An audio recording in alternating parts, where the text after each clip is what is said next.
嗨，傻咗又翻嚟啦！今次想開一輯咧，就係、因為係講一啲關於紐西蘭嘅本土人佢哋中意聊天嘅話題啊，或者係即係任何關於紐西蘭曾經以前過去發生嘅事啊，或者未來會 plan 住會發生嘅事啦。咁即係呢一個特輯就係 for 一啲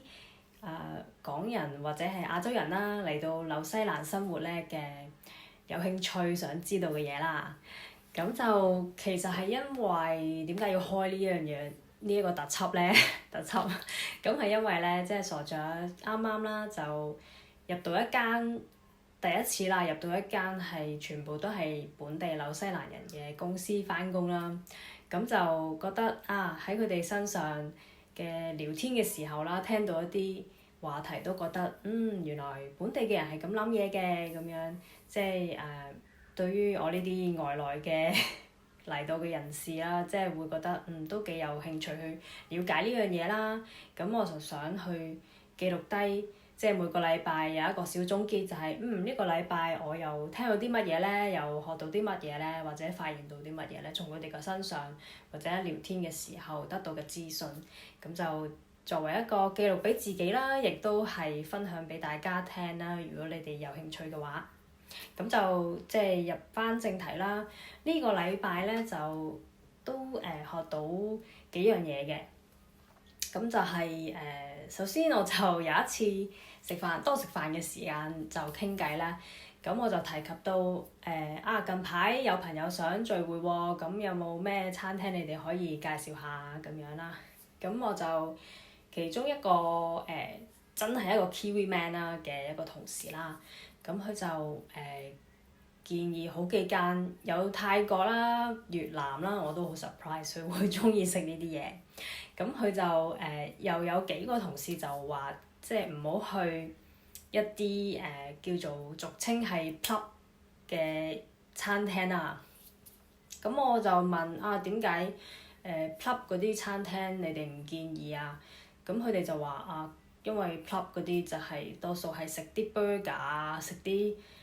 chips 啊、wedges 嗰啲嘢食啦。咁如果係 dinner 嘅話，即係你哋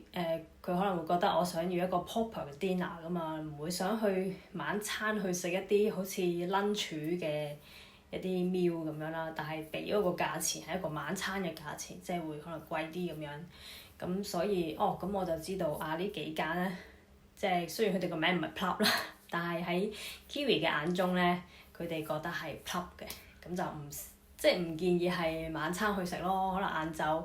想同朋友一個聚一聚嘅 lunch，咁可能喺嗰度食都得嘅，咁樣啦。咁另一樣咧就係我又好 surprise， 唔好意思如果我英文真係講得差，唔好怪我。咁即係我本人學嘢比較慢啦，咁樣口齒又唔係好清啦。咁但係就都好想學習多啲本地人點樣去即係日常嘅溝通啊。佢哋可以好叫做好 friendly， 即係好似 show 到好熱情，同你 show 到好熱情，但係亦都個話題嘅內容又唔會好涉獵到你私人嘅話題，就即係成件事好輕鬆啊。咁同埋即係唔會話同佢傾下之後發現即係講到啲關於我賺幾錢啊、儲到幾錢啊、有冇 plan 買樓啊、生仔啊、結婚嗰啲，佢哋好少會去即係觸及到呢啲你唔好想一般香港人唔係好想講嘅話題。咁所以我覺得好舒服啦。咁佢哋當然啦，行啲就話多數會傾下天氣啊，又會多數臨近星期四五咧就會開始問你你 weekend 有啲咩 plan 啊？咁樣即係會傾呢啲比較開心輕鬆、比較娛樂性嘅嘢咁樣咯。咁就講翻食嘢啦。咁就發現另一個男同事啦 Kiwi， 佢係來自 South Africa 嘅，但係即係10歲鬆啲，佢已經隨住父母嚟到紐西蘭就定居生活啦，所以都 kind of Kiwi 啦，本地人啦。咁佢就咧好 surprise。佢中意食飯嘅喎，咁呢度其實嗰、個日韓啦，即係有間有好多即係嗰啲叫咩咧？可以話連鎖店啊，或者一啲lunch 簡易快餐嘅店咧，佢哋其實係類似日韓式嘅買緊嗰啲嘅嘢食啦。咁當中會有飯團啊，或者有啲飯盒仔，咁就上邊係一啲可能 teriyaki chicken 啦，照燒雞啦，咁有炸嘅款式嘅韓式嘅雞啦，可以話係即係已經 chop 好晒啊，淋晒醬啊咁樣，即係鋪喺啲飯上邊已經 ready，你一買你就可以拎翻公司當你個 lunch 咁樣食。咁話係，咁我覺得，咦，都已經呢個 culture 都入到嚟紐西蘭啊，本地嘅男士啊，佢哋都會買嚟食嘅。咁就係咯，呢樣我覺得有啲 surprise 啊，咁樣好似我係一個亞洲人華人，但係我帶嘅 lunch 佢反而係 cake 啊、nuts 啊、cheese 啊嗰啲fruits 咁樣，但係佢哋就係反而係食嗰啲飯多過我咯，感覺上點解咁搞笑嘅？好似調轉咗咁樣，即係睇到即係都會明點解佢哋會中意食嗰類嘅。咁一嚟價錢好都算係 kind of 便宜啦，二嚟飯同埋肉，佢主要都係賣飯同肉，咁呢兩樣嘢都係好填得飽呢個肚啦。咁三嚟就係其實我發現佢哋都落好多嗰啲醬啊、醬汁啊，咁即係令到成件事哇你好快可以好有食慾啦，咁你又夠鹹夠甜係咪先？當然啦，喺我眼中咧，其實就唔係太健康嘅。咁我有以前做嗰間 cafe 咁識到個同事，咁佢就之後又去到類似呢啲嘅店度返工啦。咁佢話：哇，即係個老闆咧係要佢落好多糖啊，落好多唔同嘅醬料咧去撈嗰個佢哋嗰個醬汁。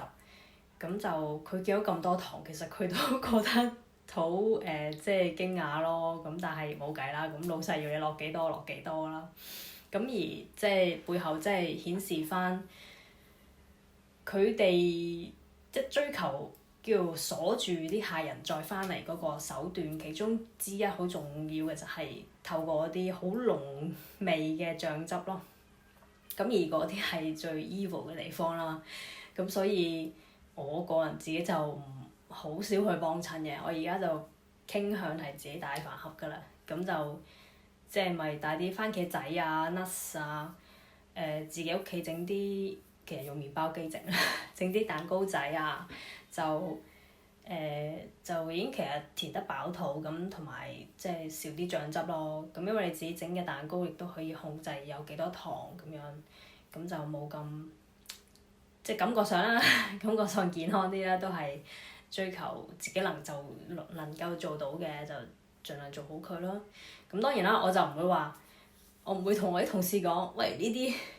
好邪惡㗎喎，佢啲醬汁有好多糖啊、成啊，你食得多嘅，即係長遠嚟講影響你身體健康，我就唔會説教嘅。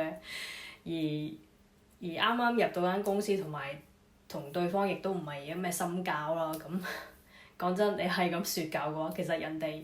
即係都唔會想同你傾偈咯，係咪先？咁即係首先入到去就當咪聽下附和下，有趣嘅玩樂遊玩嘅地點咁樣，又可以建議下，都係比較叫做 friendly 向一啲嘅聊天啊。就即係最好就唔好話拗嗰啲咩是非對錯啊，又唔好涉及咩種族啊、宗教啊呢啲要拗餐飽嘅嘢啦。即係有啲嘢可能對方嘅生活 style 或者佢食啲咩用啲咩係有少少同你個人嘅人生觀啊、健康嘅生活嘅取向有啲有啲違反咗，或者唔同你唔一致嘅。咁但係我唔會下下都 judge 人咯，或者同對方講你咁樣係錯嘅，我嗰啲係啱嘅。咁呢啲就真係絕對係 no 啦！如果同本地嘅人想打好關係，即係唔係咩要為咗未來利益啊、加薪啊，或者籠絡你個老細嗰啲關係，而係純粹係做一個好 basic 人與人之間嘅溝通嗰種建立翻一個良好關係嘅一個方向咯，即係對於我嚟講。咁，等諗下先。除咗 club，食呢個即係佢哋嘅飲食。咁當然啦，我其中有一個女同事，佢都係一個好土生土長嘅，佢係 Kiwi 嚟嘅，土生土長嘅。又我 surprise 我佢係揸電單車返工添嘅，咁就即係同我老公係有同一個嗜好啦。咁佢係即係我好感恩啦！我入到呢間公司咧，佢絕對係有80% 係令到我覺得哇，生活即係喺呢間公司度我做得好開心，好樂意去 dedicate 我嘅每一日落去咧，就係好大程度係因為嗰個女 senior 啦。咁佢嘅溝通技巧咧真係非常之好。咁好多時候我老細都好即係因為一啲佢可能每日要承受好多各項嘅壓力啊，或者 decision making 啊，或者係問題啊，或者係即係同啲客人嘅溝通上嘅 issue 啊，所有嘢佢要 deal with， 所以其實我老細咧就比較 emotional 啲啊，即係個人冇咁平和，有時候可能即係有好多時會變成最後一根稻草啦，即係可能嗰日裏邊佢要面對30-40個嘅難以落嘅決定啊、問題啊，佢 solve 咗，到可能第41個咧又出現一個問題咧，咁佢就會有啲叫發脾氣咁啦。咁就我嗰個女 senior 佢就好厲害，即係佢一嚟唔會俾老細嗰個情緒去影響佢自己啦，二嚟佢亦都盡佢努力去 calm down 翻佢嘅老細啦。咁平時佢亦都好識得同人點樣去傾偈啊、溝通啊。佢係話比較多嘅人嚟嘅，但係好舒服嘅，佢俾人一種感覺係冇壓力啦，亦都尊重你啦。亦都好 care 你嘅感受啦，即係我唔知 deep down 佢係咪啦，但係佢真係同你講嘢，佢會帶到呢種感覺俾我啦，至少。咁所以我呢個即係呢個行業，我入到去係一個對我嚟講係一個完全新嘅行業，好多嘢我都係唔識㗎。咁佢好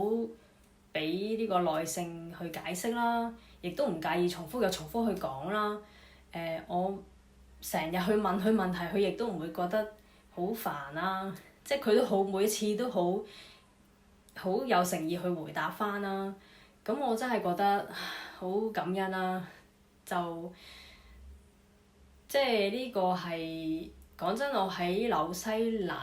我嗰3至4個嘅生命導師咧，即係我賦予佢哋覺得係成為我生命導師咧嘅人咧，佢哋全部都係自從我嚟到紐西蘭之後先遇到嘅。咁當然啦，我係大概23歲左右嚟紐西蘭啦。咁其實即係可能以前23歲之前嘅自己都係一個好 naive、好天真、好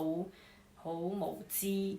好諗埋一邊頸嘅一個女仔。咁可能即使嗰陣時候我遇到人生導師，但係我都唔識得去欣賞，亦都唔識得去從佢哋身上學習啦，更加唔會發現原來佢哋就係人生導師。咁所以可能都有歸咎我23歲之後喺呢度成長咧，就先至慢慢諗嘢比較成熟啦，比較全面啲啦，識得分析一啲嘢啦，比較即係分析得比較透徹啦，咁先至發現即係有3至4個人係我係極度感恩係出現喺我生命裏邊啦。咁都係我係嚟到紐西蘭之後先遇到。即係咁當然啦，可能去到如果我唔係嚟紐西蘭生活嘅，我係去美國生活，係係去英國、澳洲生活，可能我都同樣會遇到喺嗰度遇到好多生命嘅導師嘅。咁不過我就係嚟到紐西蘭之後就一路住咗喺紐西蘭啦。咁亦都係機緣巧合啦，亦都即係希望，即係我都有少少係偏見咗去諗啊，白人呢個叫做同人相處啊，或者同家庭相處啊，或者同朋友相處嗰種溝通模式係好值得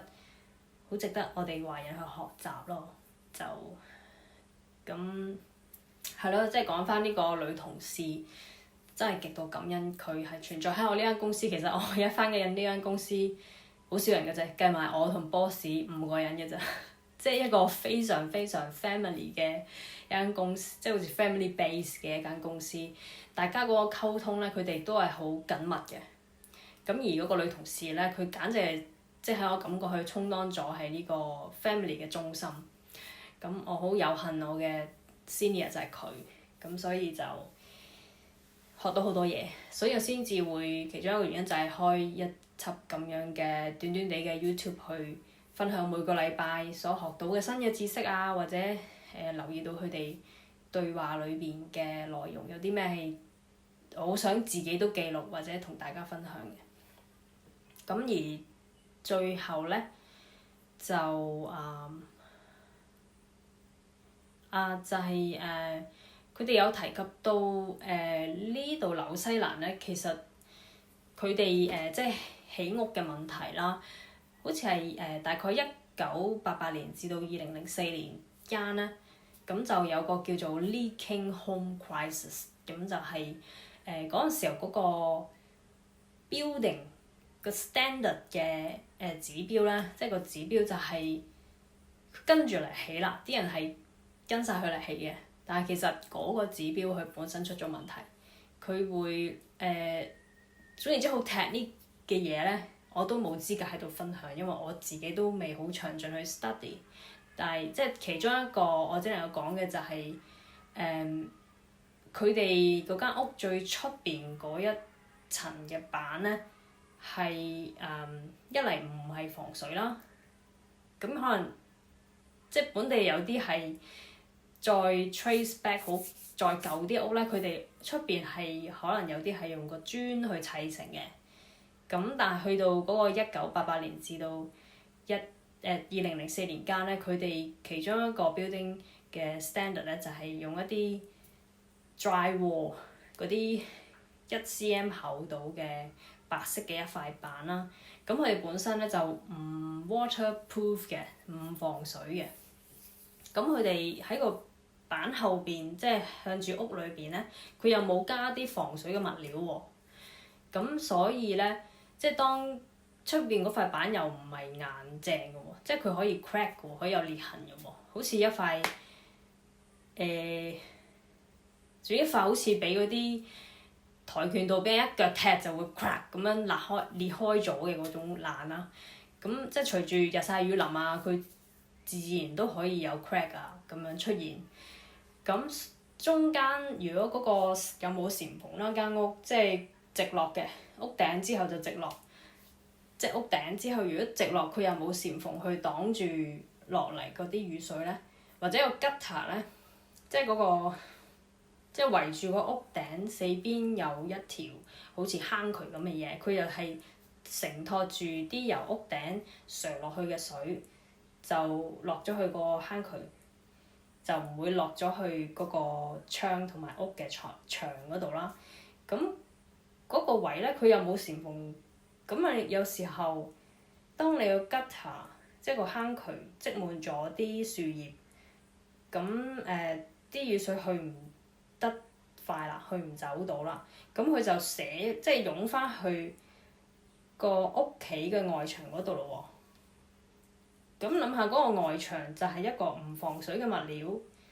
咁而喺外牆嘅後邊咧，亦都冇防水嘅物料，咁佢就其實咪即係會濕到間屋嗰啲木咯，即係支撐住嗰間屋嘅木。咁可能未必有即時倒塌嘅問題嘅，但係諗下你2-3年都好啦，唔需要耐。每次落雨都入咗啲水入去，咁咪搞到入邊哇，即係濕濕地啊，長期濕濕地，啲水氣又去唔切，積下積下又發埋毛咁樣，咁所以其實嗰啲屋其實唔係好住得人㗎啦，就即係你唔會想住一間屋係極多毛菌喺度㗎嘛，每一啖呼吸你都好驚啦，係咪先？咁可能再耐啲真係會有倒塌嘅問題都唔定，咁所以佢哋嗰度嗰10至20幾年間